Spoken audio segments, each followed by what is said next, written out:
घर खुशियों का। घड़ी देखी 2 बजने को था।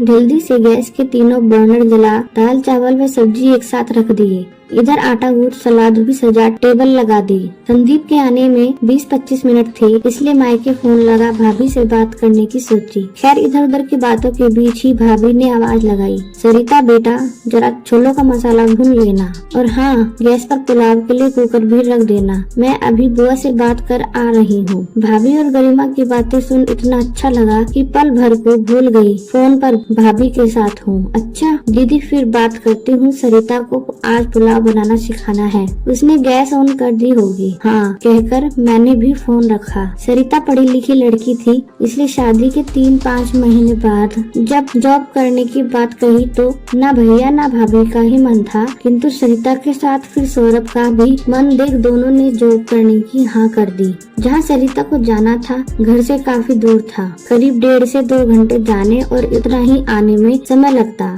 घर आकर इतना थक जाती कि किसी काम को मन से ना कर बस निपटाने की सोचती। वीकेंड जरूर मिलता तब या तो अपने रूम की साफ सफाई या फिर कपड़ों की देखरेख में समय बीत जाता, और जो बचता तो भी दोनों संग संग बिताना चाहते तो जरूरी भी है। ऐसा नहीं था सरिता घर के लिए ना सोचती हो, मगर ऑफिस आने जाने की वजह से इतना थक जाती कि जरूरी कार्य के अलावा बाकी सब बेकार लगने लगता। चाहकर भी परिवार के लिए कुछ ज्यादा करने के लिए खुद को असमर्थ महसूस करती। इधर भाभी को भी लगता सरिता नौकरी ना कर उनके साथ घर में रहे। इन कुछ महीनों में साथ रहने की आदत जो हो गई थी, सब कुछ ठीक ठाक सा ही चल रहा था। मेरी अक्सर ही भाभी को कभी सरिता से बातें होती ही रहती, किंतु पहले जैसा अपनापन या लगाव ना झलकता। चाहकर भी बेवजह आई दूरी मिटाने में असहाय महसूस कर रही थी। सोचती भाभी को कहूँ सरिता के साथ जैसे पहले रहा करती वैसे ही रहे, प्यार में कमी न आने दे। रात दिन यही सोचती रहती कैसे सरिता और भाभी फिर से पहले वाली माँ बेटी बन जाएं।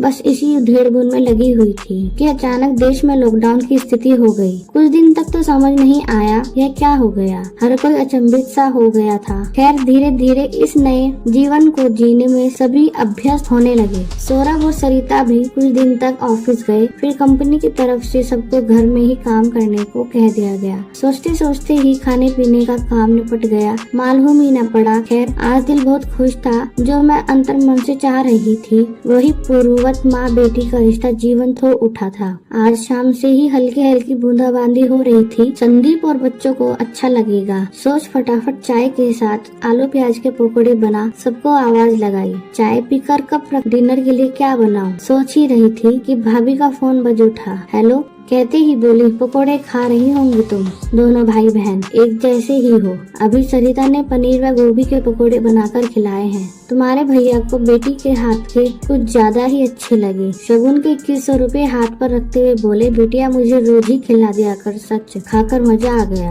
फिर हंसते हुए बोले, यहाँ 25 साल हो गए तुम्हारे भैया को खिलाते पिलाते, पर आज तक ऐसे पैसे न दिए। वो तो खुश हो बेटी को ही दिए जाते हैं। खैर जब भी मायके बात होती मन खुश हो जाता। इधर उधर की बातों के बाद आखिर मैंने भाभी से पूछ ही लिया, आजकल सरिता को तुम्हारे साथ रहने का टाइम कैसे मिल जाता है, घर के काम में हाथ भी बटा देती है। भाभी एकदम से खुश हो बोली, अरे वो लॉकडाउन के रहते ऑफिस तो बंद है, परंतु कंपनी की तरफ से इन्हें वर्क फ्रॉम होम की परमिशन मिली हुई है, तो अब कहीं आना जाना नहीं पड़ता। इससे जो कई घंटे ऑफिस आने जाने में निकल जाते थे वे बच जाते हैं।